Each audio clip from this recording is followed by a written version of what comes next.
léde Nàìjíríà tawala lọ́ba níjòyè àní pírẹsidẹ́ǹtì mọ́kùmọ̀kù rádaràdà rẹ́gẹ̀rẹ́gẹ́ ní gbogbo wọn ṣe gbogbo wọn wá papín ní jẹ adákẹ́ bí omi inú ìṣàsùn adákẹ́ bí omi inú àmù adákẹ́ bí ọbẹ̀ tó ti sùn àwọn òwò kọ́ máa ṣe rádaràdà rẹ́gẹ̀rẹ́gẹ́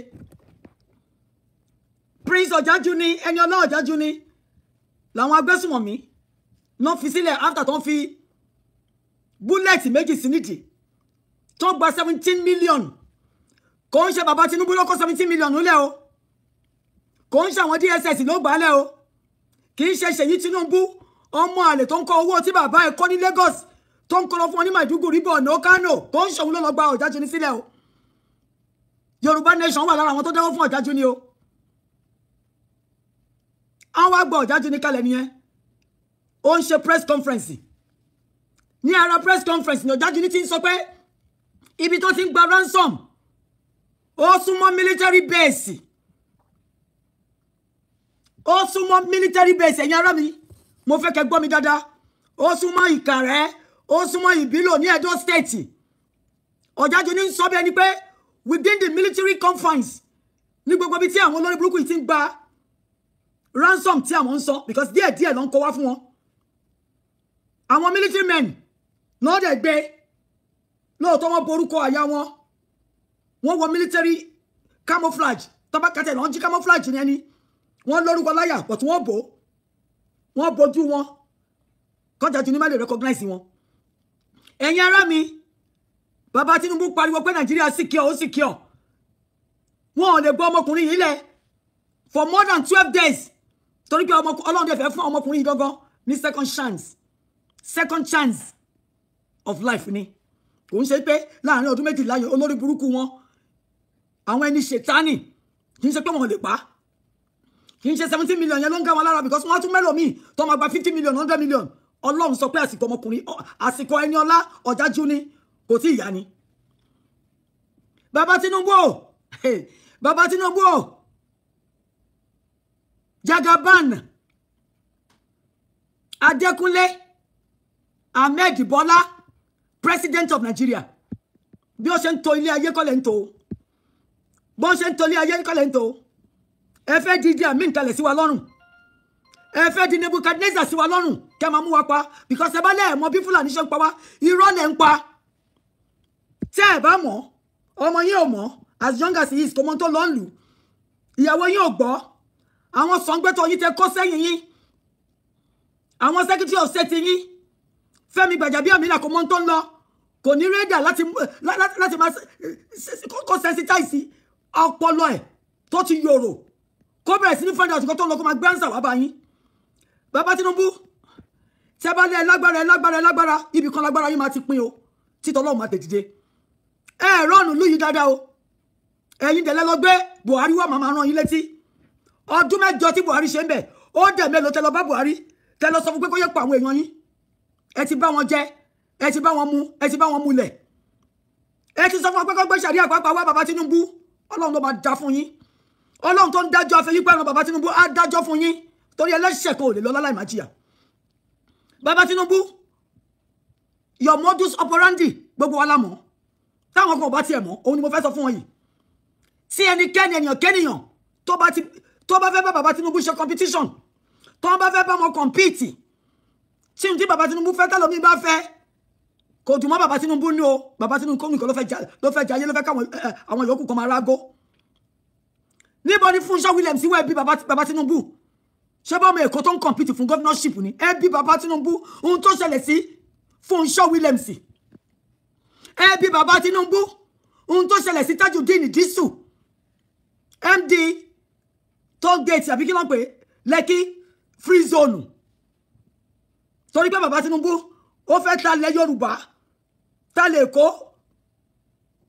fún Dangote gbogbo ẹni tó bá ti wọ ìgẹ́ǹsì ẹ̀ bàbá Tinubu mú wọn balẹ̀ ni o tẹ́ bá ní ká má sọ ká sọ ibi tá sọ sí kọ́ la máa kú sí bàbá Tinubu ẹni bí níyín ìkà ènìyàn níyín ẹ ti gbọ́ ojú ṣètánì dání ẹ̀yin dẹ̀ nìyẹn lójú yín ràn bí ojú àgámá lizard ẹ fẹ́ sọ pé ẹ̀rí nǹkan kan tó ń lọ ọmọ youth service corps tó jáde níjẹta tó ní ìyà ń jẹun o 70,000 77,000 tẹ́ kó láwọn lọ́wọ́ kò ká nǹkan kan gbogbo ẹ̀ lòun fi san bíìlì tó ní administration yín wicked àbọ̀ nasi whatever she called it bẹ́ẹ̀ mo sanction mo second ẹ̀ administration lórí burúkú lẹ gbé dání ìka ènìyàn ní bàbá Tinubu ọmọdé yìí wá fi ẹ̀dùn ara ẹ̀ hàn ó lójú gbóyà kò kíà because bó ṣe ń dùn sí ló ṣe sọ̀rọ̀ sí kí lẹ ṣe ìkànnì àwọn sọ̀ngbẹ́tọ̀ yín ó pè in less than an hour or 2 hours ó ní kó bring down n tó sọ àti mọ̀ pé kò sí freedom of speech in Nigeria akọ̀ntọ́ra wa ní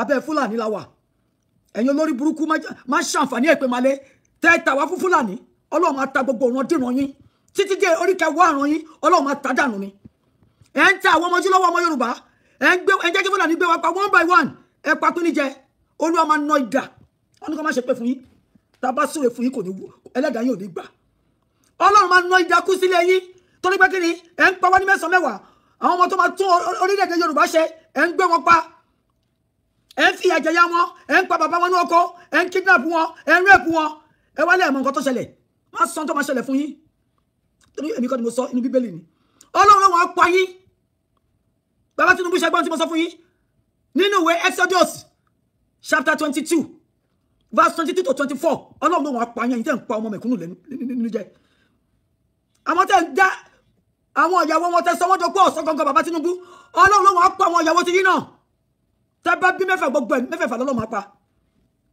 mo rántí nǹkan tí mo sọ fún ìyáálé màmá mi nígbà kan ó ní tó bá lọ sí Amẹ́ríkà ńkọ́ tó bá lọ ó ní ṣó ti dé ni in other words ó ń fi ẹ̀dọ̀ ọ̀rọ̀ bá mi sọ̀rọ̀ èmi ọmọ tí mo ti pẹ́ lẹ́sẹ̀ àgbàlagbà èmi náà dẹ̀ dá lóhùn èmi náà fún lẹ́sì torí pé mi ò kí ń ṣọmọ lọ́dún lọ́gbẹ́sì wá mo ní tí n bá lọ sí Amẹ́ríkà yẹn tí n bá lọ tó ń bá jẹ́ pé èmi rẹ́mi Andrew ni mo bá bọ̀ mo ní gbogbo ọmọ tẹbí fún bàbá mi wọn ò ní ṣe oríire o wọn ò ní gbélé ayé tí ẹ bá lè mi máa lọ mi ò ní padà mẹ́fẹ̀ẹ̀fà tẹ́yìn bí kò ní padà kò ní ṣe oríire kò ní gbádùn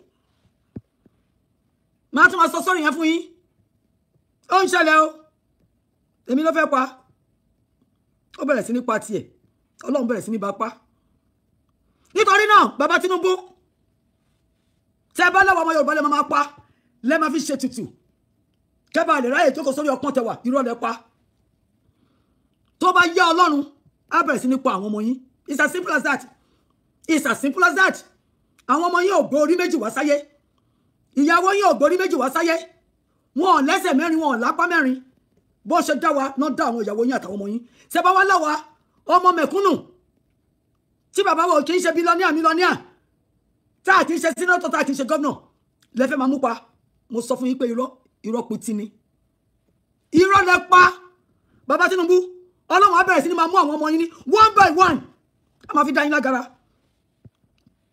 ọmọ tó fẹ̀sùn ẹ̀kàn 1813 ẹ̀ ọmọ tó yẹ kàn pẹ̀lú àbíbá àti yín àbí Zainab yín ló máa jẹ́gbẹ́ ọmọ youth service more or less grandchild ló máa jẹ́ sí yín bàbá Tinubu wọ́n ti ń bá yín threatening ẹ̀ bẹ́ẹ̀ náà dẹ̀lẹ́ni kọ́ lọ mú wá fún yín ni torí pé tó bá ti sọ̀rọ̀ kò bá kùn gbé fún yín tó bá ti sọ̀rọ̀ tí ó tẹ́ yín lọ́rùn ẹ fẹ́ mú wọn balẹ̀ ni ẹ sọ̀rọ̀ yín di Adolf Hitler ẹ sọ̀rọ̀ yín di Pharaoh of Egypt ẹ máa tẹ́ ni torí pé kí ni Pharaoh of Egypt ó fà tẹ́tẹ́ dì ó tẹ́ bàbá Tinubu mi mo sọ bẹ́ẹ̀ fún yín ẹ bẹ̀rẹ̀ lọ́wọ́ àbí agbákẹ́gbẹ́ sílé kìrìsìtẹ́nì ni ẹni kò ṣí Bible fún yín nínú Exodus bí Ọlọ́run ṣe parí ayé the Pharaoh of Egypt sínú omi òkun pupa táwọn ọmọ Ọlọ́run dẹ̀ kọjá lórí ilẹ̀ ẹ máa tẹ́ bàbá Tinubu bẹ́gbẹ̀jọ wẹ̀rí fún yín tó ní ẹ̀ lè ṣe nǹkan lè ṣẹlẹ̀ sí yín wọ́n ń parọ́ tọ̀ yín jẹ ni kò sẹ́ńtọ́ lọ́mọdá tí ò kápẹ́ kí ló ṣe yín tí ò ṣèyàn kan rí ẹ̀yin lè máa kọ́kọ́ gorí àpèrè ni tẹ́ wá ń dún mọ̀rún mọ́ wa ẹ ti ń fẹ́ bí pọ́ ọmọ Yorùbá ń pariwo pé bí ń pa wọn níjọ́ wo lẹ́rí àwọn baba ńlá baba wa tọ́tọ̀rọ̀ oúnjẹ rí a fẹ́ lọ sínú oko àwọn àgbẹ̀ fẹ́ lọ sínú oko àwọn olórí burúkú ọmọ àmùtọ̀ tẹ́ gbà láyè wọ́n kóra wọn jọ sínú inú igbó wa wọ́n ń jáde sí wa lẹ́yìn kọ̀ọ̀kan wọ́n gbé wa pa ẹ wá ní ẹlẹ́lẹ́rìn rúùlù you are strong as the weakest link the weakest link wa làwọn ìyá wa àti àwọn ọmọ wa ẹ wá ń jẹ́ kí Fúlàní máa pa wọ́n wọ́n ń pa wọ́n tán wọ́n wò pé kí lẹ fẹ́ ṣe bàbá Tinubu wọ́n ti lọ́lẹ̀ ní yẹn lè ṣe kankan kí lẹ ti ṣe wọ́n ti pa over 29,000 already on your watch bàbá Tinubu ẹ̀ tí ìpọ́dún méjì wọ́n ti pa 29 tẹ́ bá máa lọ́dún mẹ́jọ yín ṣé máa multiply by 4 or by 10 ni wọ́n ti pa 290,000 on your watch Baba Tinubu. I said shame on you. You should be ashamed of yourself. ṣé bọ́ ní strategist ni yín wọ́n lálágbárí ni yín agbárí kẹfì pẹ́ẹ́nì máa yí owó agbárí strategy tẹ́ni ní kẹsọ̀lú dáhóró ẹ ti sọ Lagos State dáhóró gbogbo owó tí Lagos State mẹ́kì Baba Tinubu ẹ̀yin àtàwọn sọ̀ ń gbé tọ́yìn lẹ́jọ́ fẹ́ máa pinná owó tẹ́ ẹ̀ mú lọ sí anywhere. Níbo ni Abacha kó tiẹ̀ lọ Baba Tinubu ǹjẹ́ bí ẹ lè ráyè bí ẹ̀yin náà kú tán kẹtọ́ rí Abacha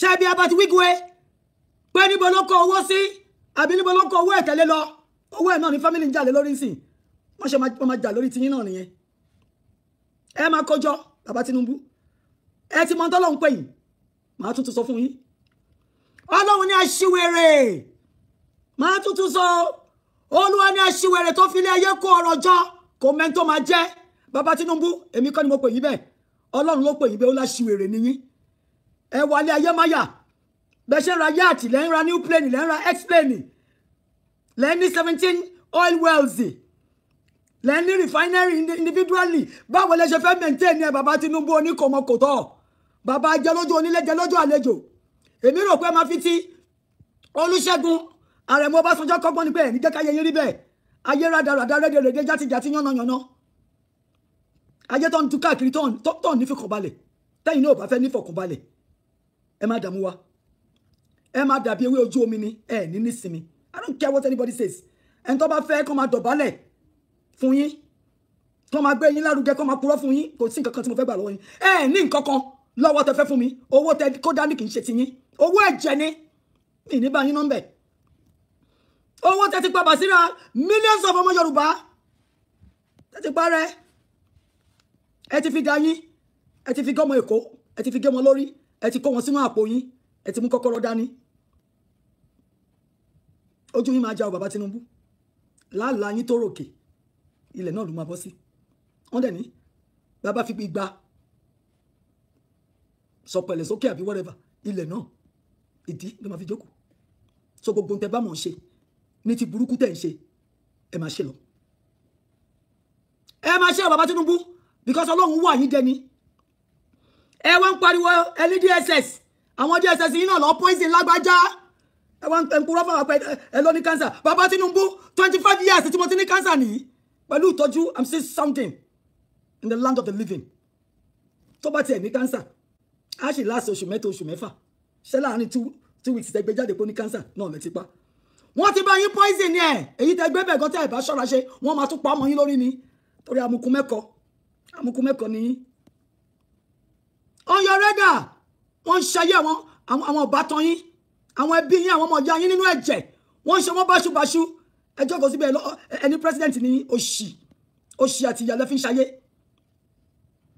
tó bá gbé Fọláṣadé tó gbé tán rèpù ẹ̀ ṣe máa jókòó ẹ̀ ní sọ̀rọ̀ and bad governance Baba Tinubu làwọn ọmọ mẹ̀kúnnù jáde ló ń fi ẹjọ́ kan wọ̀n kí lẹ ṣe ìgbà yẹn ní 20-30 convoys of policemen army men pẹ̀lú ammunition kọ́ máa lọ bá yín pa wọ́n ẹ̀yin ẹ̀ mú jẹ Baba Tinubu ẹ̀jẹ̀ tẹ́ mú máa ṣọ́ọ̀kì yín ni o torí ẹ̀jẹ̀ àwọn ọmọ Yorùbá kò ń ṣe fún mímu o kì í ṣe ẹ̀jẹ̀ wa lè máa fi rúbọ tó bá ní kẹ́ máa fi wá rúbọ ẹ ti dáràn ẹ ti ìjáwé ọlọ́fẹ́gbéra o ẹ ti dáràn ẹ ti kọ wàhálà ẹ̀jẹ̀ wa máa kọ̀rọ̀ lẹ́nu yín ni Baba Tinubu ó máa ṣọ́ọ̀kì yín tó bá ní àwọn ní kẹ́ máa lọ pa àwọn DSS yìí wà ń bẹ̀ wọn ò tí ì tó mú Boko Haram kọ́kọ́ fi wọ́n wá pàwọn Boko Haram táwọn mú nìyí ẹ wá ń sọ fún United States yìí pé there is no persecution of all, not only Christians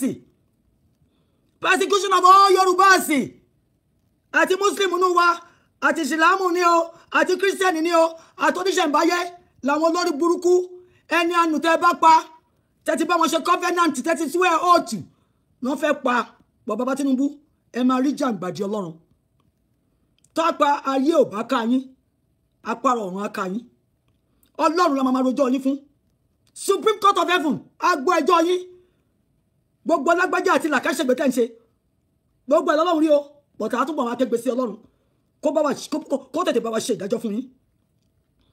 Ọmọ 22 23 ń pariwo yí pé gọ́ọ̀mẹ̀ntì yóò fi ẹ̀ ń tẹ́tì ni ẹ fẹ́ pa bàbá Tinubu tó bá ti sọ̀rọ̀ kò gbákùn gbé fún yín ẹ fẹ́ mú wọn balẹ̀ ni. Ṣé wọ́n ṣépè pípa fún yín ni? If the kitchen is too hot, Baba Tinubu, get out. If the heat is too much, get out of the kitchen, Baba Tinubu. Ẹgbẹ́ kìíní jákujàku yìí sílẹ̀. Ẹgbẹ́ France lọ́kẹ́ lọ sí mi. 98th birthday yìí máa dé ní March 29. Ẹ lọ celebrate. Yìí tẹ jí kọ́nu owó Lagos State. Ẹyẹ ọmọ ìyá mi òdodo. Baba Tinubu fi wá jayé. Baba Tinubu ti ta bábíìchì. Ó ti gbé bábíìchì Èkó.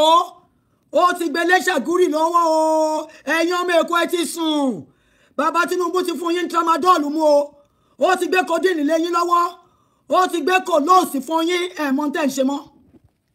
Bábíìchì táwa lọ kékeré tá ti ń lọ Sẹ̀rẹ̀ǹgẹ̀dẹ̀ tá ti ń lọ gbádùn. Baba Tinubu ti gbé fún Ṣàgúrì ọmọ Lẹ́bàní. Ó ti gbé yòókù lé búlọ́ọ̀sì lọ́wọ́ o. Ẹ̀yin ará Èkó ẹ dìde. Ẹ ti sùn. Ẹ ti sùn. Ẹ ti sùn ẹ ti họrun.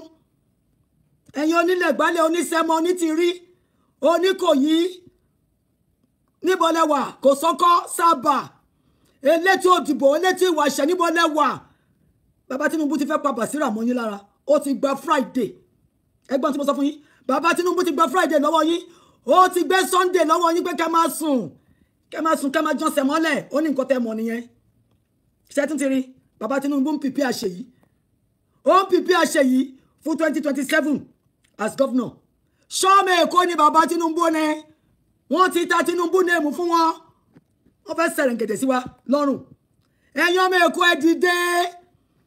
Ẹ̀yin ọmọ ojúlówó ọmọ Èkó ẹ dìde. Baba Tinubu ti jẹ yín mẹ́gun. Ó ti fẹ́ pàlámọ̀rí yín rẹ́. Ó ti fẹ́ sọ àwọn ọmọ yín di góhùn sọ̀hún. Kò má ìdíkó sọ àwọn ọmọ yín di ọ̀ráìsà. Ó ti ní ká máa fẹsẹ̀ jọ́lẹ̀ nìkan lẹ́yìn ará Èkó mọ̀. Mo dẹ̀ mọ̀ pé bẹ́ẹ̀ kọ́ la ṣe rí. Ó fẹ́ dé apẹ̀rẹ̀ mọ́ yín lórí. Àbí ó tẹ̀ ti dé mọ́ yín lórí. Ó gbé Ọbaṣá ọmọ Abẹ́òkúta Ògùn State. Ó gbélé yín lórí as speaker tó máa sí ní tẹ́ máa ṣe. Ó mà ti gbé Wòsílát Miranda kú ọmọ ọmọ ojúlówó ọmọ Èkó ọmọ Jọra. Ṣé wá rí pé Baba Tinubu dágán mú so. Ó ń sọ pé tó bá òun lòun lè ṣe. Òun lẹ́fọ̀ òun lè nǹkan náà. Ẹ wá dákẹ́ ẹ pa pín jẹ. Baba Tinubu ẹ bá jẹ́ kó lò yín mọ́gbà. Tí Ṣèyí bá tún kó mẹ́tàn ọmọ Ṣèyí á tún bọ́ síbẹ̀. Ṣé ń tẹ́ fẹ́ nìyẹn? Ṣé ń tẹ́ fẹ́ nìyẹn ẹ̀yin ará Èkó? Ẹ dákẹ́. Ọmọ Baba Tinubu náwó bí ẹlẹ́dà prodigal son like father like son. Like father like son. Ṣèyí Tinubu ó yẹ kó better than your father ni. Ó máa wọ́ọ̀sì ju bàbá ẹ lọ. Ọmọ oníkòmọkòtò. Ọmọ aláìláàánú lójú. Ìwọ fi gbogbo àwọn ọmọ Yorùbá sílẹ̀. Níbi tí ìyà ti ń jẹ wọ́n. Ó ṣeré sí ó fún wọn gàrí. Ó ń lọ sí Borno ó ń lọ fún wọn lóúnjẹ. Ó ń lọ sí Kánò ó ń lọ tẹríba. Olúwa máa tẹrí ẹ̀bà ni. Àwa kọ́ la máa tẹrí ẹ̀bà. Ọlọ́run Elédùmarè. Alágbádá aná. Àrí ìró àlà. Alápá kábíkábí ló máa tẹrí ẹ̀bà. Tó bá lọ fẹ́ disgrace àwọn ọmọ Yorùbá. Olúwa fún ẹ ní disgrace at the highest level. Bí tó expect. Sọ nípa àwọn tó lọ kọ́wọ́ fún. Wọ́n ti ń sọ fún ẹ pé kó má padà wá. Kó má jẹ́ pé ìwọ ló máa fi ṣe súyọ̀ fún Barikade Sala. Bàbá ẹ̀ tí ó ti bá wọn jẹ́ ó ti bá wọn mú. Wọn náà ó fẹ́ gbé ẹ wò. Tí wọ́n bá àwọn Yorùbá máa ń kọrin. Àtàkọ́rọ̀ wọnú àdó o. Kò lè gbọ́ ọmọ inú ẹ̀wọ̀ o. Ẹni bímọ sílẹ̀ máa ṣèkà. Máa dóró. Ẹni bímọ sílẹ̀ máa ṣèkà. Ẹ̀san àké o. Jagaban. Ó ti wọnú àdó. Ṣó tún fẹ́ gbé Ṣèyí wọnú àdó ni. Ìwọ tó bímọ sílẹ̀ tó fẹ́ máa ṣèkà tó fẹ́ máa dóró. Baba Jagaban. Fàánú bá wa lò nítorí ẹ̀yin ọlá o. Baba Zainab, Baba Abibat, Baba Fọláṣadé, ọkọ Ṣèyí, ọkọ Fèyí, ọkọ Rẹ̀mí bí bàbá Rẹ̀mí dẹ̀ ní. Fàánú bá Yorùbá lò nípa àyà Ọlọ́run o. Kó bẹ̀rù Olúwa. Kó fàánú bá wa lò nítorí ẹ̀yin ọlá o. Baba Jagaban, ẹ fi àánú bá àwọn ọmọ Yorùbá lò. nítorí ẹlẹ́dàá wa ò ní gbà kẹ́ máa ṣe ayé wa bẹ́ẹ̀ ṣe ń ṣe yìí o ẹlẹ́dàá wa ò ní gbà fún yín o tẹ́ bá ń sùn nínú ẹ̀jẹ̀ tẹ́ ń wẹ̀ nínú ẹ̀jẹ̀ tẹ́ ń fi ẹ̀jẹ̀ jẹ Fanta tẹ́ fi mu Coca-Cola kí ó ń ṣe ẹ̀jẹ̀ ọmọ Yorùbá a máa dín yín lọ́fun ni o gbogbo àwọn tó ń jókòó sórí àwọ̀ tó ń jókòó sórí ẹni fún yín tó ń sọ pé kẹ́ máa dún mọ̀rún mọ́ wa babaláwo wọn máa kú oníṣègùn wọn máa rọrùn èmi ni mo sọ bẹ́ẹ̀ babaláwo tí ẹ gbójúlé ó máa ṣeré kọjá sápẹ́lẹ́ a lọ sí Afghanistan ìyẹn àwọn babaláwo yín àwọn ọ̀pẹ̀lẹ̀ yín wọ́n á kúrò ní Afghanistan wọ́n á lọ sí Syria wọ́n á lọ gba nǹkan tó tọ́ sí wọn tí ẹ bá fi àánú bá wa lò bàbá Tinubu kẹ́ ṣe ẹ̀tọ́ asọmọ Yorùbá at least wọ́n sọ bí tẹ́tí wá lẹ́mi ò bá tiẹ̀ bìlífù ọmọ Yorùbá nìyí mọ́ torí ẹ̀wù ọmọ Yorùbá ẹ̀wù ọmọ Yorùbá o ẹ ti dalẹ̀ ọmọ Yorùbá bàbá Tinubu bọ̀tẹ́ ẹ bọ́ lọ́run lẹ́sẹ̀ gbèjì tẹ́ bá lé àfẹ̀yìn àfàwọn ọmọ yín àfẹ̀yìn àfìyàwó yín lẹ́nu Ọlọ́run á jẹ́wọ́ bó ṣe jẹ́ fún yín tí ẹnì tí ń bá ṣe ọmọ tó jáde tó sọ pé òun ò láìkí nǹkan tẹ́ ń ṣe ẹ wọ gàù ẹgbọ́n tí mo sọ fún yín táwọn àwọn mẹ̀gídà yín tó bá ṣe nǹkan kan fún ọmọ youth service yẹn bàbá Tinubu ẹ dáràn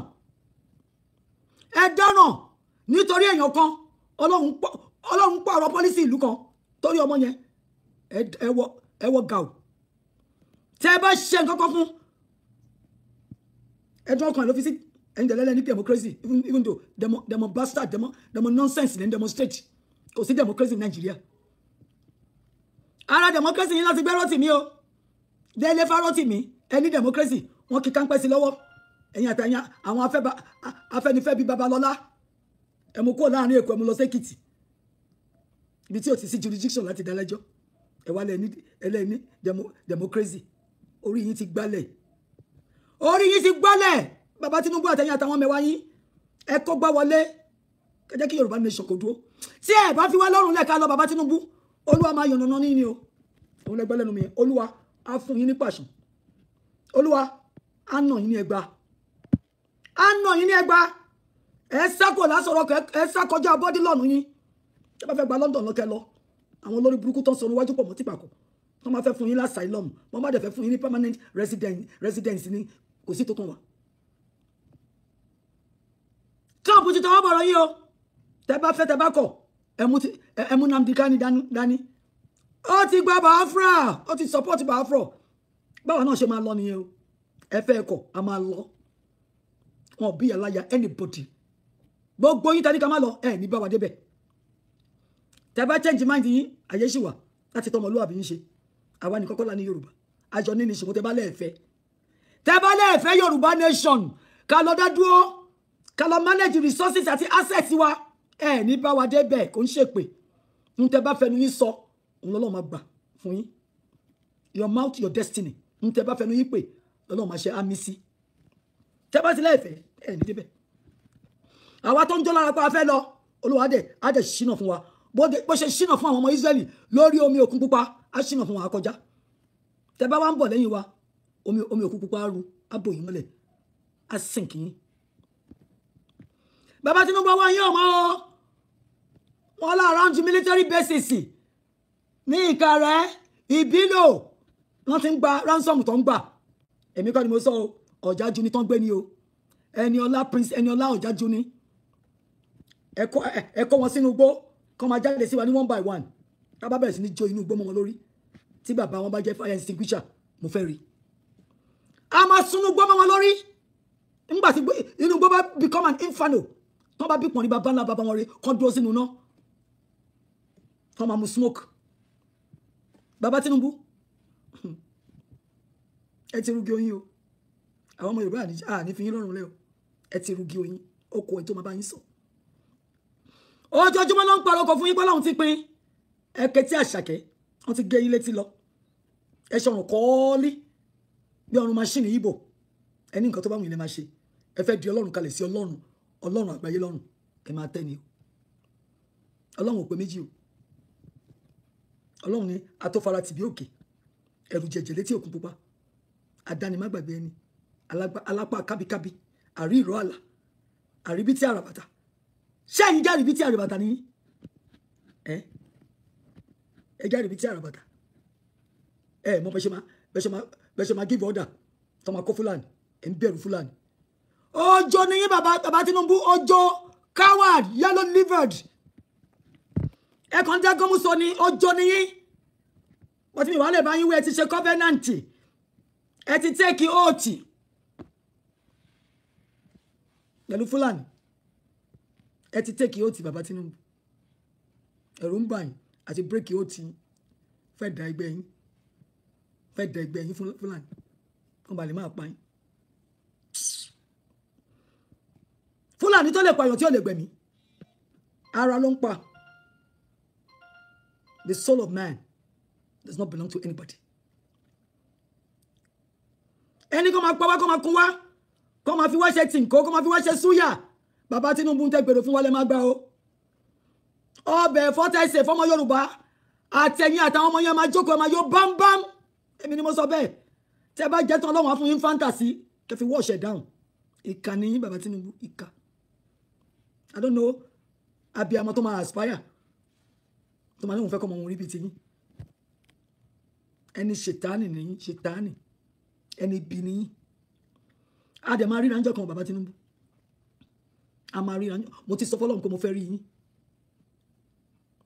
tí bá bá yín sọ̀rọ̀ tán tí bá jáde kí láwọn àwọn sọ̀rọ̀ pé tọ́ yín kàn yìn mí mọ́ ẹ gbọ́ mo fẹ́ rí yín kí n fẹ́ wo owó ẹ̀dákẹ́dá tẹ sọ̀rọ̀ yín di Ọlọ́run dá yín dáadáa ẹ̀dẹ̀ di ọmọ ṣètánì ẹ ti di ọmọ ṣètánì bàbá Tinubu kò sẹ́ni tó lè bá yín sọ̀rọ̀ ẹ lóní bá wí mọ́ ọ̀tọ̀ Ọlọ́run á bá yín wí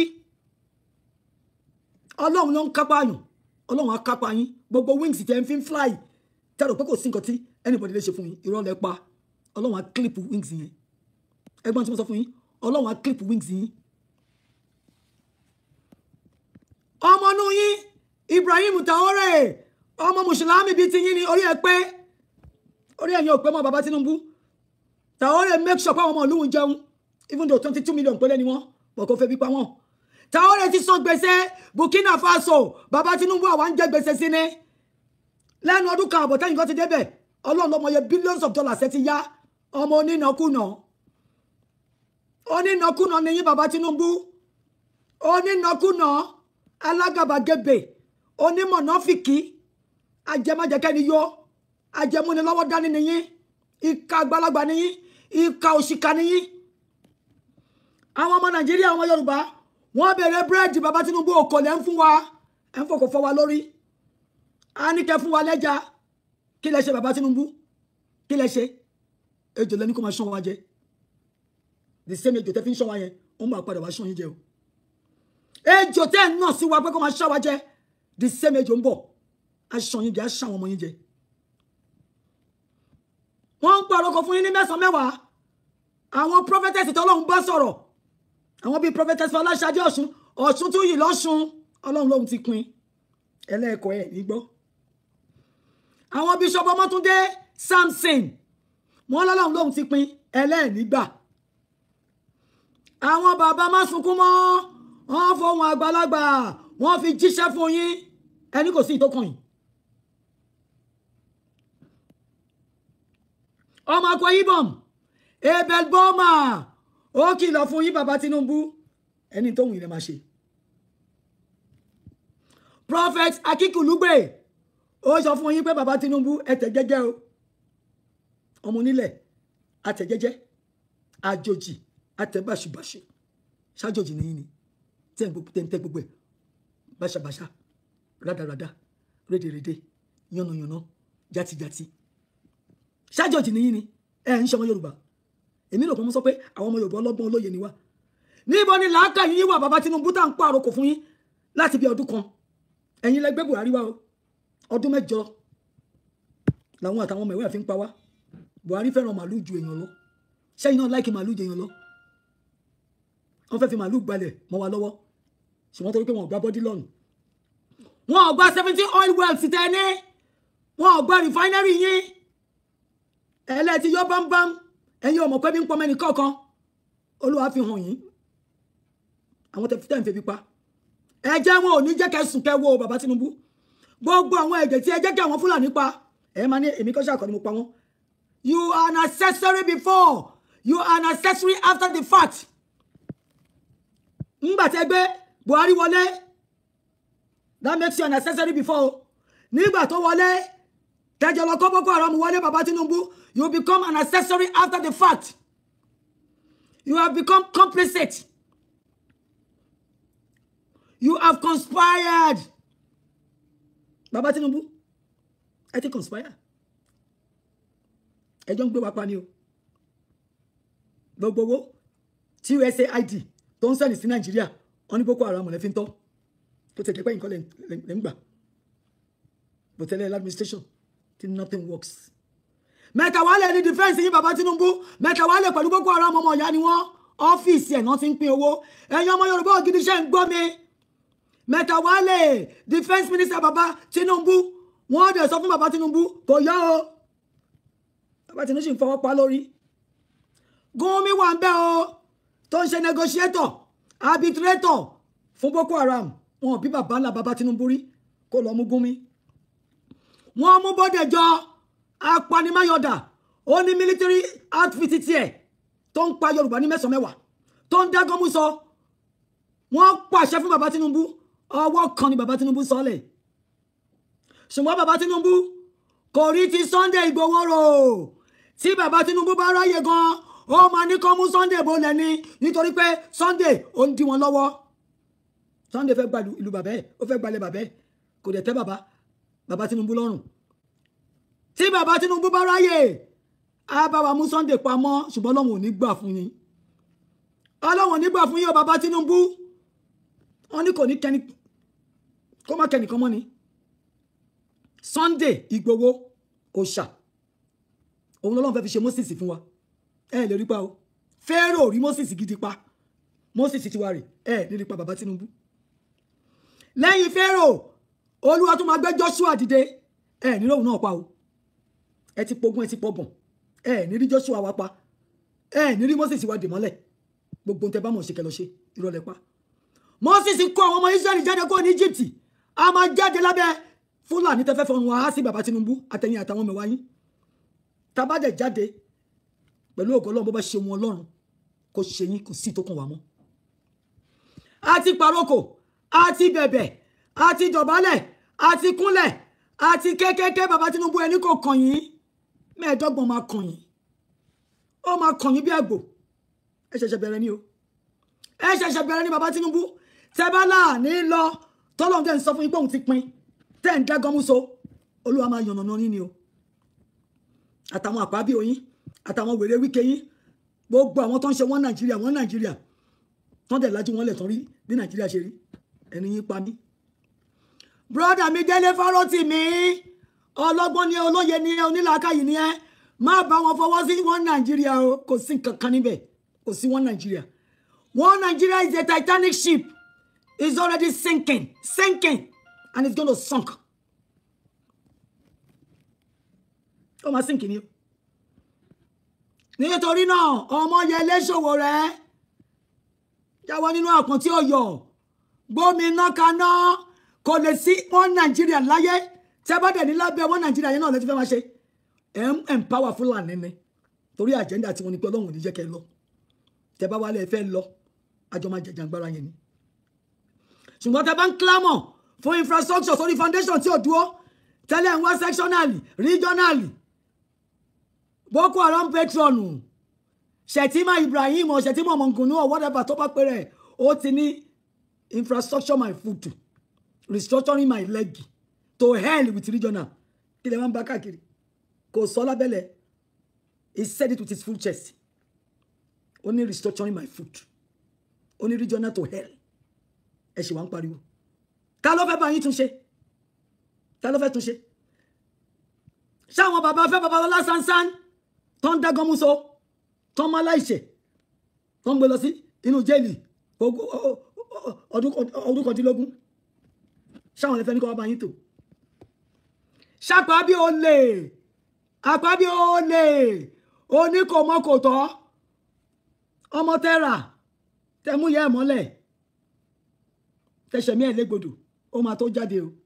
òkúta ẹ̀sìn ẹsẹ̀ ti yọ God's will Akpabio ó máa rí jà wọ́n ìjà bíamọ́ ó máa bẹ̀rẹ̀ sí ní jà àti wá àtìyàwó ẹ gbogbo ń tẹ́ ń ṣe mọ́kùnmọ́kùn tẹ́ ń ṣe bẹ̀ ṣe ń páyà àwọn èèyàn nítorí pé wọ́n challenge abájọ tí bàbá Tinubu fẹ́ 5 and 6 ni wọ́n àti bàbá Tinubu ẹ fẹ́ máa dágán mú so wèrè Wike náà ti jọ yín gbogbo yín wá parí yín pọ̀ ẹjọ́ yín bàbá Ọbásanjọ́ ẹ̀yin olórí burúkú multiply by olóṣì ẹ̀dá ni ẹ fẹ́ balẹ̀ ayé jẹ́ ẹ fẹ́ máa dára kára nítorí pé ẹ wà lórí àpèrè wọ́n gbàgbára lé yín lọ́wọ́ Ọlọ́run máa gbàgbára yín lọ́wọ́ yín ni. Bàbá Tinubu ẹ lọ jókòó kẹ́ lọ rorí tẹ́ bá ló máa pẹ́ ó lè yá èmi ni mo sọ bẹ́ẹ̀ wákàtí tẹ́ wà yí lẹ́mọ̀ ẹ mọ̀ the next hour ẹ mọ̀ the next 3 minutes gan ẹ lọ jókòó ara yín jẹ́. Àbáṣádà lẹ́ni ó ti dẹni àná abati wígùn ekọ́lọ́n kó fọ̀run kẹ́ kò ró bẹ́ẹ̀ kò plan ẹ̀ bẹ́ẹ̀ where is it today? a ní kẹ́ máa fi àwọn tẹ̀yìn kẹ́ máa fi rórí bàbá Tinubu ẹ̀ ń dágan mú so sẹ́yìn lè dára yín ni. Who are you bàbá Tinubu before Zerubbabel you shall be made plain bí Zerubbabel ṣe sọ ni. Only who are you mountain before Zerubbabel? Tani yín bàbá Tinubu níwájú Ọlọ́run alààyè tani yín mo mọ ìtẹ́jẹ́ erùpẹ̀lẹ̀ lásán tọ́lọ́run fàtẹ́gùn sí mú yín nínú ìyá yín tó sọ yín dèyàn. That's who you are. A figment of God's creation. A flower that will wither anytime tọ́lọ́run bá choose. You are like a puff, like a vapor. Níwájú Ọlọ́run, the one that goes so. You are acting like a colossus beside the world of the Yoruba people. Pé nǹkan tó bá wù yín lẹ máa ṣe, irọ́ lẹ pa. Tẹ́ bá ṣe débi kan. Ẹgbẹ́ wo jókòó jẹ́. Tẹ́ bá ṣe débi kan, Ọlọ́run á ká yín lápá kò. Who are you mountain? Ta ló kẹ́yìn níwájú Ọlọ́run? A sọ yín di pẹ̀tẹ́lẹ̀ ni. Ẹ̀yin ọmọ Yorùbá ògidì iṣẹ́ ìgbọ́ tí mo sọ fún ẹ bẹ̀rẹ̀ sí ní pariwo tá a bá lọ́kọ́ tá a ládàá a ní ohùn lẹ́nu ẹ jáde lógúnlógún ẹ jáde lọ́gbọ̀nlọ́gbọ̀n ẹ̀yin gọ́fúnọ̀sì Adédètiwa wọ́n ń pààyàn lóńdó wọn ní kò sí nǹkan tó ń jẹ́ bẹ́ẹ̀ ó lè jẹ́ wọn ní the next person tí Fúlàní máa gbé kán lọ kọ́ ẹ lọ́gbọ́n díẹ̀ torí orí òpè ìjẹkújẹ tó ń jẹ kò jẹ́ fẹ́ kó rí ẹ fẹ́ papọ̀. You can't even own up or commiserate. Oni kò sí nǹkan tó ń jẹ bẹ́ẹ̀. Bàbá Tinubu ẹ fẹ́ kó sọ̀rọ̀ ẹ fẹ́ kó bà administration yín jẹ́. N tẹ́ fi Mákẹ́lẹ́dọ́lù náà mọ́lẹ̀ nìyẹn o. Nígbà tó ní kẹ́ jẹ́ kí àwọn Àmọ̀tẹ́kùn kó máa ṣọ́ Yorùbá land ẹni rọ́ àwọn Fúlàní lẹ́fẹ́ ẹ Mákẹ́lẹ́dọ́lù ẹ mọ̀ tẹ́ ṣe fárí Kẹ́lẹ́dọ́lù o. Bàbá Tinubu ọwọ́ yín ò mọ́. Ọwọ́ yín ò mọ́. Ẹ ti sọjú Akẹ́lẹ́dọ́lù délẹ̀ ọwọ́ yín ò mọ́ gbogbo ń tẹ́ ṣe gbogbo bẹ̀tẹ̀ ṣe tí lè fi jóná gbogbo ẹ̀ lọ́lọ́ máa gbé síta. Bàbá Tinubu mi ò bá yín jẹ mi ò bá yín mu but spirit yín ń communicate more than you think. Ọ̀dájú ni yín ẹ ti gbé ojú yín fún Sátánì ti gba ti yín dání ìka apànìyàn ni yín ẹ̀yin náà dẹ̀ mọ̀ ẹ lójú àgámà tẹ́gbẹ́ ságbárí ìkà ni yín nǹkan burúkú là ń ṣe. Gbogbo ẹ̀jẹ̀ tẹ́ mú ó máa padà wá ṣọ́ọ̀kì yín o tẹ́ bá fẹ́ kẹ́ máa sùn nínú ẹ̀jẹ̀ gbogbo ẹ̀ lẹ́ máa pay back. It is gonna be paid back one day. Tó sẹ́ni tó bẹ̀rù yín bàbá Tinubu àwọn tó bẹ̀rù yín torí pé wọ́n bẹ̀rù láti kú wọ́n bẹ̀rù ibi tíjẹ wọn tí ò ti ní dí wọn fẹ́ kẹ́ gbapò lọ́wọ́ àwọn. I don't have money. I don't need ìbá yìí tí mo ní. Mo tún pin ní bàbá Tinubu and I'm not a millionaire. But I have super contentment. Tí bá jẹun kan léde, màmá ra bàbá wọn ju Olúwa ní kò ṣe Olúwa. Once a day, wọ́n impose mi fúnra mi ní àwẹ̀. So, pé mi ò jẹun, ìjọ́ méjì, ìjọ́ mẹ́ta. So, èyí lọ mojú òrò lárí. Ẹ̀wọ̀n wọ̀pọ̀ sáyà. Torí àpèrè yẹn rí àwọn bàbá ńlá bàbá yín ò dé rí so ó máa gùn yín gàràgàrà ni ọ̀tọ̀ lọ́wọ́ máa bomi pa iná yín tó ń jó fùlẹ̀fùlẹ̀fùlẹ̀ the living water of God abomipa. Ẹ̀yin ọmọ Yorùbá gidi tá bá dákẹ́ tẹnu wa bá wa dákẹ́. Ẹ̀yin ọmọ Èkó aromi sálẹ̀ ẹgbẹ́lẹ́gbẹ́ ẹ dákẹ́ ni bàbá Tinubu fọwọ́ òdì gbá yín létí. Ẹ̀yin onísẹ́mọ́, ẹ̀yin onítìrí, ẹ̀yin oníkòyí, ẹ̀yin kòsọ́kọ́, ẹ̀yin sábà,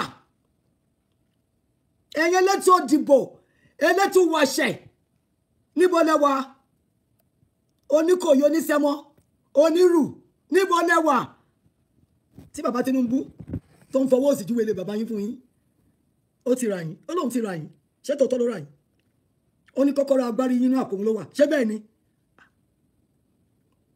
tó bá jẹ́ bẹ́ẹ̀ ni ojúgbà mi ti fún yín o torí bàbá Tinubu ò lè ra èmi o gbogbo tírílíọ̀nù tó kó sínú búlíọ̀nù wọn owó ẹ̀jẹ̀ bàbá Tinubu kò sówó tí bàbá Tinubu lè mẹ́ kò lè ra èmi ọmọ mi ọmọ Jàrin àti kò lè ra mi bàbá Tinubu ò nílò ẹ̀ kò lówó mi lápò kí bàbá Tinubu fún mi ní 1 trillion I will not stop talking about his evil. So ẹ̀yin tó ń fún lọ́wọ́ ẹ gbà á kẹ́ tó speak your truth to power owó yín ló ń fún yín mi sì ẹni ká má gbà mọ́ ẹ gbà á kẹ́ tó jáde kẹ́ tó yọ̀nà náà rọ̀ owó yín part of owó yín ló ń fún yín ẹ gbà á kẹ́ damn consequence. Bàbá Tinubu mo mọ̀ yín dáadáa o tí bá ní mo mọ̀ yín dáadáa kì í ṣe pé mo bá yín jẹ mo bá yín gbé o Ọlọ́run fi irú èèyàn tẹ́jẹ́ wọn ẹni bí ní kò sẹ́ni tó jọ yín lójú bàbá Tinubu ẹ nípa ya anybody and I see that ẹ dẹ̀ ń dẹ́ Ọlọ́run ó tẹ́ máa tẹ́ ni ọwọ́ yín tẹ́ mú lọ sí ìdá Ọlọ́run ẹ fẹ́ gébó ni táwọn tó mọ̀ yín ò bá sọ fún yín nínú sọ fún yín ẹ fẹ́ gun kíkọjá ewé tí ẹ bá kún kíkọjá ewé bàbá Tinubu ẹ máa jábọ́ ni èmi ni mo sọ bẹ́ẹ̀ fún yín láàlá yín tó ń rò òkè tó ń lókè ṣe fẹ́ lọ bọ́ lọ́hùn lókè ọ̀run ẹ máa jábọ́ ni. ẹ̀yin ará mi mo kàn tún ní kí n wá pàrokò fún yín ni pé ìlú ọ̀rọ̀ gbà ó tẹ bá dákẹ́ bí omi inú àmù tẹ papín níjẹ bí ọbẹ̀ ṣáàsùn bàbá Tinubu rò pé àwọn ń ṣe ìkọ́gún mọ́ ni ẹ jáde kẹ́ sọ fún wọn wọn ò lè pàjọ àwọn ìtàn pa náà lọ ní dákẹ́ torí pé bàbá Tinubu ní AK-47 ní dákẹ́ torí pé bàbá Tinubu ti wà complicity wọ́n ti compromise wọ́n ti collude wọ́n ti conspire ìyẹn ò ní kàn gbóhùn lẹ́nu wa ntọ́ bá wọn bàbá Tinubu kàn ṣe ntọ́ lọ́n bá ràn wá àwa máa ṣe wọ́n ní tàbá sọ ọ̀bẹ sókè ní gbogbo ìgbà ibi pẹlẹbẹ ló máa fi lélẹ̀ a máa sọ àdàmà jókòó tí bàbá Tinubu bá fẹ́ wọ́n dẹyẹ kọ́ máa fò kiri bàbá Tinubu ti lọ sí abroad 37 times kí ló ń lé wọn kí ló ń lé yín tẹ́ ẹ lè jókòó sí ìlú yín kẹtù ìlú yín ṣe ẹ ń lọ káàkiri táwọn rí ọmọ bẹ́ẹ̀dì yín ó jókòó sí ìlú ọ̀hún pàṣẹ ẹ lè pàṣẹ fún Fúlàní ló ń dá gọ́mú sọ fún yín bàbá Tinubu shame on you a million times president my foot to yín ṣètìmá ó lágbára jù yín lọ because ibi tó bá wù ló lè lọ ibi tó wù ló ń sọ ẹ̀yin ò lè sọ nǹkan tó wù ẹ ṣe sọ fún Fúlàní pé tó bá tún pa ọmọ èèyàn yín ẹ tó bẹ́ẹ̀ mo dé àyín ẹ pàṣẹ fún DSS kan lọ gbé Gumi tẹ bá tó bẹ́ẹ̀ mo dé àyín ẹlẹ́mẹ̀ta wà lè lọ mo dé àyín ẹ tó bẹ́ẹ̀ hàn bí yín dá àwọn tó ń pàṣẹ fún yín nìyẹn how dare you ẹ wá pẹ̀lú àyín ní president ohun tó ń tọ́ọ̀bù ló ń ṣe o lóòótọ́ wọ́n ń stop ẹ̀ nígbà mi ẹ̀yẹn sọ fún Fúlàní tó kàn kó nínú igbó ọmọ yín náà máa kọ́kọ́ mú wọ́n dẹ̀ mọ nọ́mbà lé yín bó ti ẹ̀ tó bẹ́ẹ̀ ojo nìyín ẹ fún tún fẹ́ tẹ yín à ń pariwo president my foot ẹ jẹ́ president ẹ lè dá gọ́mú so àfi kẹ́ máa yọ subsidy ń bí báyìí kíní lẹ́nu ẹgbẹ́ bàánújẹ́ kalẹ̀ fáwọn èèyàn èpè ló ń fún yín èpè ẹ ń gbà tọmọtọmọ tó bá ràn yín ẹ ti dáràn ẹ̀yin oníkòmọ́kòtò oníbàjẹ́ ẹ̀yin ọmọ Yorùbá dídí ẹ̀yin ọmọ ìyá mi inú ẹ̀jẹ̀ ibà yìí tí mo tún rí tí mo fẹ́ sọ fún nìyẹn ẹ bẹ̀rẹ̀ sí ní pariwo sí bàbá Tinubu ẹ pa àwọn gọ́vnà yín dancing gọ́vnà oníjokújò tó bá fẹ́ lọ sí jíìmù kó lọ lose weight kó yẹ jójó ẹlẹ́yà káàkiri adédé ti wá ìwọ wọn ń pààyàn nílùú ẹ oníkòsí kankan tán bá gbé ẹ lọ́mọ àbáyá orí àpé tán bá gbé ẹ lọ́mọ àbáyá wàá mọ tó máa ṣe gbogbo owó security vote tán fún yín tẹ́ ń kó pamọ́ tẹ́ lẹ́yìn tọ́jú ẹ̀ fáwọn ọmọ yín ṣé mi torí pé ṣe lọ́mọ ni nígbà tó bá gbé àwọn ọmọ yín etí yín á ya ẹ̀yin oníkòmọ̀kòtò governance ẹ̀yin ìka apànìyàn yìí wọ́n ti lẹ́yìn nífẹ̀ẹ́ wa àwa náà nífẹ̀ẹ́ yín ẹni tó bá nífẹ̀ẹ́ yín ọ̀nà ẹ̀ nífẹ̀ẹ́ wa àwa náà give a crap nípa yín ẹ kórí burúkú yín kẹ lọ́dún mẹ́jọ yín kẹ kó rànú yín kò mẹ́ ẹ ọmọ Yorùbá gidi màá máa rí yín bá o èyí tí mo tún rí sọ lẹ́nu nìyẹn ẹ ṣe àní ṣe dànù àní ṣubú dànù àdè máa dé Yorùbá nation wa no going back no going back àwọn tó ti ṣe wà ní sideline tó ń pariwo wọn Nàìjíríà Nigeria will happen to them and then they will come back and apologize àwọn ti ṣẹ̀ wá wọ́n ti ṣẹ̀ wá wọ́n ti ṣẹlẹ́dàá wa ọ̀rọ̀ mi ò jù báyìí lọ ẹ̀yin èèyàn mi mo fà yín ní agbára Ọlọ́run lọ́wọ́ kó máa tọ́jú yín kó máa dáàbò bò yín ààbò Ọlọ́run wà lórí wa ààbò Ọlọ́run tó péye ó wà lórí wa ẹ ṣé ó dìgbà kan náà bye bye. Yes, ẹ káàbọ̀ padà sórí ètò Lady K Ìfẹ́olúwa show the baby of Yorùbá nation ẹ káàbọ̀ alpha ṣe gbádùn show tẹ wò ẹ wá rajà pọ́ọ̀sì wà aṣọ wà jewelries wà oúnjẹ wà gbogbo tẹ bá fẹ́ ní Lady K tà gbogbo tẹ bá fẹ́ ní Lady K tà bákan náà àgbo diabetes àgbo manpower àgbo jẹ̀díjẹ̀dí nǹkan ọmọkùnrin tó kéré jọjọ orí lọ gbogbo ẹ̀ ló wà ní iléeṣẹ́ TL Natural Bar gbogbo ẹ̀yin tẹ́ bá fẹ́ lo àwọn oògùn tó dáa tó máa help yín ẹ pè mí gbogbo ẹ̀yin tẹ́ wò pé ẹ ti 90 ẹ ti 60 ẹ lè ṣe dáadáa mọ́ èmi Lady K fi yé yín wípé ẹ lè ṣe ju bẹ́ ṣe lérò lọ ẹ lè ṣe kí ni mo pè ẹ lè ṣe ju bẹ́ ṣe lérò lọ ẹ wò Kampala àdìrẹ lẹ wò yẹn ṣe ti rí báyìí very beautiful ó lókùn nínú tẹ́ bá sokun ẹ̀ tán sí ṣèpù ẹ̀ máa jáde síta gbágbágbá ló bá ṣe kí ni ló bá mú yes tí ó bá ṣe torí jákẹ́ẹ̀tì tí mo wọ̀ níbi bá ní kí wọ̀ tí bá dẹ̀ ní wọ̀ sórí jákẹ́ẹ̀tì sí kò ní fine bí ìdẹ̀ lè bọ́ jákẹ́ẹ̀tì kẹ́ má máa wo gbogbo bọ́dì mi very beautiful I have them colour lóríṣiríṣi iṣẹ́ tí rí àdìrẹ ni very beautiful gan sọ́mà ti dé ẹ wá ra aṣọ ẹ wá ra àwọn aṣọ tẹ́lẹ̀ lò fún sọ́mà àwọn native tẹ́lẹ̀ wọ̀ lọ sọ́fíìsì tẹ́lẹ̀ tẹ́ bá wọ̀ ọ́dọ́ ọ́fíìsì bá òyìnbó gan bí ilé rẹ̀ pé where did you get this African wears I love your gown wọ́n kú máa sọ̀rọ̀ ẹ̀ẹ́dẹ̀ máa sọ fún wọn pé if you want to buy I will tell you where to get it wọ́n máa sọ fún yín pé fún wọn fóònù ọba lè di kí a fẹ́ ra aṣọ ẹ wá ra aṣọ o ẹ̀yin dádì náà agbádá wà Àtíkù wà gíláàtì pé náà sẹ́nitọ̀ gbogbo ẹ̀ ládé níbí báyìí ẹ̀yin ṣáà ti pè mí ẹni aṣọ tẹ́ bá fẹ́ ó wà ogun jẹ̀díjẹ̀dí ó wà tí mo dẹ̀ ṣúọ̀ pé yes ẹ máa ṣe kí ni ẹ máa mọ̀ pé rere lolúwa gbogbo ẹ̀yin bàbá mi ẹni kọ́ńtì tẹ́ bá wà agbójẹ̀dí máa dọ́dọ̀ yín tẹ́ bá nìdẹ̀ ti diabetes ó wà available ti manpower tó máa jẹ́ kẹ́ dúbò gidi gbogbo èjì ló kọ̀ sí ọjọ́ orí ni ẹ mọ̀ kó tágbà bá ti ń dé ara ò gbé pẹ́lípẹ́lí mọ́ ẹ má sọ bẹ́ẹ̀ mọ́ ẹ tutù ẹ̀ dànù bàbá 100 years lábúlé bímọ wọ́n á lọ fi àwọn ọmọ kókòkò yá tún máa lé wọn kiri wọ́n á tún máa ṣọ́ bàbá lọ́wọ́ ṣọ́ bàbá lẹ́sẹ̀ bí bàbá bá lọ oko tí ó tètè dé wọ́n á wá bàbá lọ sóko kí bàbá má ti lọ máa mú àwọn ọmọ mọ́lẹ̀ sínú gbólóko kí ni bàbá ń lò àgbo ni àgúnmu òun làwọn bàbá yẹn ń lò kò sọ́mọ àlè lọ́wọ́ àwọn arúgbó tó gbé village ọmọ kan ló bí fún wọn nítorí pé kí ni wọ́n mu àgbo tó bá di ká ṣeré bẹ́ẹ̀dì ara wọn máa jí pépépépépé ara wọn máa jí ó máa dàbí ara ọmọ kékeré wọn á gbá sí gidi wọn á tẹ̀ akọlẹ̀ dò so gbogbo ẹ̀yin dádì ẹ̀yin mọ́mì ẹ̀yin náà ẹ wá ra àgbo ẹ wá ra àgúnmu nílé iṣẹ́ TL Natural Bar wọ́n ní ìdánwò ló bí yọ kẹrẹ ẹ dánwò kẹrẹ pé gẹ́gẹ́ lolúwa Lady K wà bíbí ní fún yín lòfo bí ò ní fún yín lòfo ẹ trust me bó ṣe jẹ́ nìyẹn ẹ̀yin tẹ́ bá fẹ́ ra spiritual items ẹ pé Lady K Ìfẹ́olúwa show ẹ fẹ́ ra African food abẹ́ ẹ̀kọ́ fẹ́ ra fún yẹn yìí láwọn èèyàn sí Canada ẹ wá fẹ́ ra oúnjẹ fún wọn African food rice ọ̀fadà èlùbọ́ṣu sẹ̀mó gàrí epo pupa edé irú padoyam àti stockfish tí kò lé gúgú àwọn tó ti yọ gbogbo egungun ẹ̀ kúrò ẹ pè Lady K Ìfẹ́olúwaṣọ pepper soup ingredient ata gógó ẹ pè mí gbogbo ẹ ló wà available ojú òde tí mi ní wáyé tì ẹ ṣe ogun àtúmọ̀ àfi ayọ̀ àti àlàáfíà àtúmọ̀ fi pàdé ẹ má gbàgbé láti subscribe sí YouTube channel mi kẹ́dẹ̀ bá mi tọ notification bell yìí ire o.